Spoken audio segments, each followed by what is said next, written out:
Welcome back to the Graham Stephan Show. So I have no idea how to intro this video, so I'm just going to say it. CNBC Make It posted a video. It's titled, How a Polyamorous Foursome Manages Their Money, with a thumbnail that says, Sharing Finances and Partners. So if managing money wasn't complicated enough on your own, introduce 4 other people into the equation, and we got this video. Anyway, make sure to subscribe, hit the like button, and let's begin. So these are our nighttime caddies, I guess you could say. I have like my sleeping pills. I have my eye mask. Oh, geez, I want to go right to the comments. Should we go right to, let's go right to the comments. Usually I save the comments for the end of the video, but this is going to be too good not to get out up front. I can't imagine how much more complicated life is having 3 partners. Having 1 partner is already complicated enough. Yeah, exactly. This is definitely not going to end horribly. I would love to see a follow-up story 1 to 3 years from now. Wasn't expecting their financial situation to be as complicated as it is. Rachel is clearly the main man and boss in this foursome-way relationship / household. Oh, geez. Okay. Anyway, let's begin. It's going to be a juicy one. This is Kyle, Rachel, Ashley, and Yair. Kyle's married to Rachel, and Ashley to Yair. 2 married couples in a non-monogamous relationship.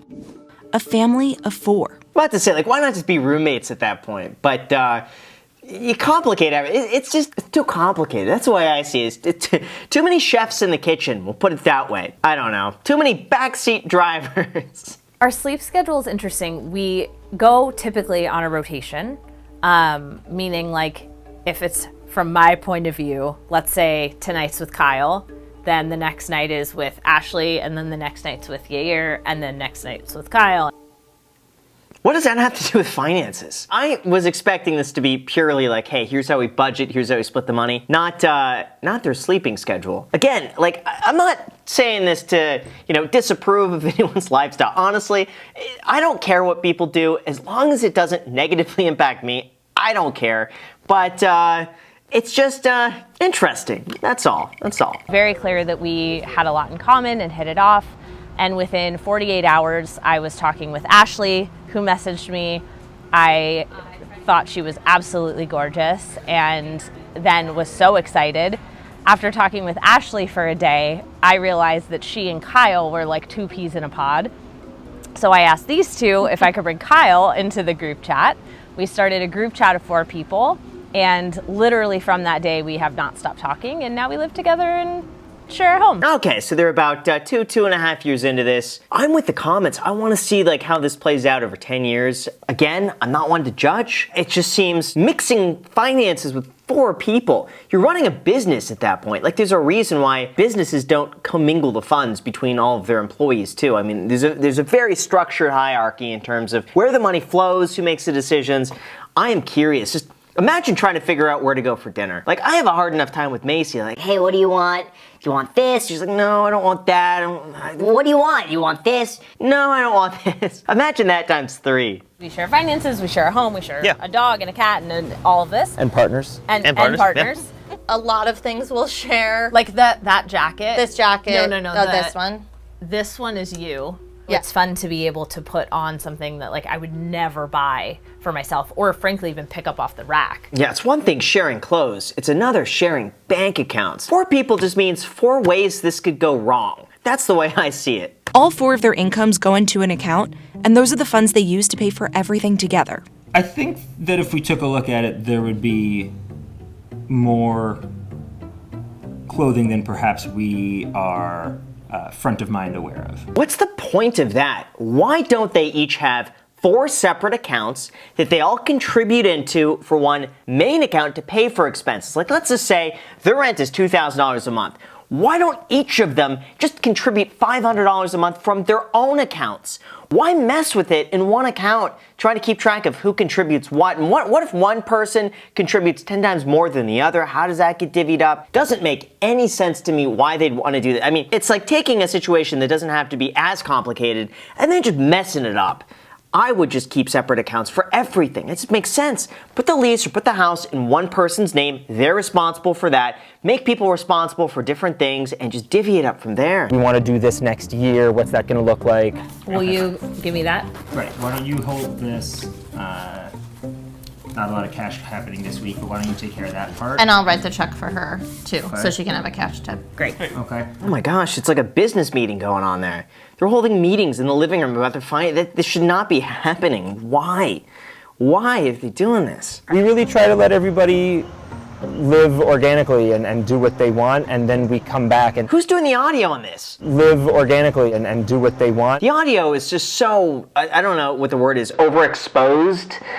They turn the audio saturation levels up so much on this guy so that he's constantly peaking and they had to dial it down. For CNBC to do this, they gotta have like good audio people going out there to make sure the audio doesn't peak like that. And as for the larger expenses, Yair and Ashley own the house they all live in, but the mortgage payment is split among all four. What?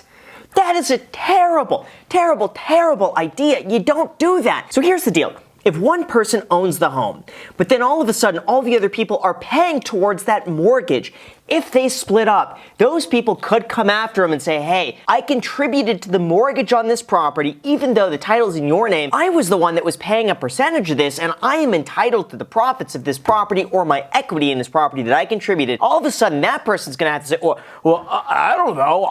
And then there's a legal battle. The lawyers make money, and then the worst case scenario for the homeowner is that they're gonna have to come out of pocket to pay off the other people who contributed for living there. Come on. What is talk it over with some sort of estate planner, real estate attorney, a divorce attorney. This is the stupidest thing I've ever heard. If anything, what they should do is that he should have a roommate agreement with the other people, and that if they're paying in as a roommate, and then ultimately the mortgage has to be up to the person who owns the house, who's on title, not splitting it up amongst people that they've known for less than 2 years. One of the things that I was very adamant about was that my student loan debt did not come and impact them. Good, as it should. Why should you involve other people in your student loan debt? Blows my mind. It's even a discussion on this. But you know what? They're doing it with a mortgage. Credit card companies do not make it easy for 4 primary account holders, which doesn't make a gigantic difference, but it means that it isn't that only one person is getting the full benefit of that line of credit and getting the full benefit of that credit history. Why are they complicating everything? Why have 4 people on a credit card? That is a disaster waiting to happen. All it takes is one person being like, an oopsie, forgot to pay it this month. Oh well. Now all 4 of them are impacted. There's no benefit to having 4 people on a card. They should each have 4 separate credit cards that they are each responsible for individually. There are so many different ways that they could be doing this that is not going to lead to a complete financial ruin in the event they split up and just decide to fight for their money back. Rachel and Kyle and Ashley and Yair have decided to get divorced from one another, so they'll have more rights and benefits as a family of 4. They're working with a lawyer to create a cohabitation agreement. So if Kyle and I remain married and Ashley and Yair remained married, if something were to happen to one of them and one of us wanted to go see them in the hospital, we would have no legal right to do so. Oh man, but again, that's when you have a lawyer draft up a document. Like all of these things could be done for probably, I don't know, $1,000 to $5,000. And they get all the same sort of rights, anything that they would need. They could do a power of attorney. They could create their own will. It seems premature after like just a 2.5-year relationship. But again, what do I know? I'm a dude making these videos in a half-converted garage. I mean, you shouldn't listen to me. If Rachel and I have a child, the protections afforded to Ashley and Kyle as parents of that child are difficult to get to. If we start from this place and move into these domestic partnerships, it makes it much easier for the non-biological parents to act as legal guardians and legal parents for those children. The issue is that where does it stop? Okay, let's say you make it for 4 people. Who's to say someone else isn't going to say, well, 8 people or 10 people or 15 people, pretty soon 50 people. Like, I agree there should be improvements made, but how far can you take this? And at what point does the system say, all right, too much? Who dictates that? There's a lot of gray areas here that they're navigating here, and they're taking it upon themselves, but nothing a good contract can't solve. They say this cohabitation agreement would legally define financial responsibility among all 4 partners. It's really important to both me and Ashley to have a biological child if we can. If we can't, we have talked about carrying the person's egg that is viable, and all of us will be financially responsible for the children. I heard something, and it stuck with me when I was probably a teenager. You should never make plans with someone that are further out ahead than you've been together. So let's just say you've been together for a year. Probably shouldn't be making plans like 5 years from now. Make a plan a year in advance. You know, obviously there's some wiggle room on there if you're talking about like, hey, do you want kids one day? All right, me too. Do you want to get married one day? All right, me too. Like, you know, that weeds out a lot of the incompatibilities. But as far as like, it seems like they're making some pretty serious plans in the future. Again, I don't know if it's too premature. I'm glad they're talking about it. Maybe it's too soon. Again, what do I know? What do I know? Frankly, for things like even dog care, I forgot about that one. Like, they forced us to only put one name down on a dog that the four of us got together. Like, there's sort of a lot of different places actually where it comes up. So we're hoping that that those legal agreements will help. It seems so complicated. It's hard for me to believe that you know, a romance has so many documents to it and so many legal implications because you're with another person.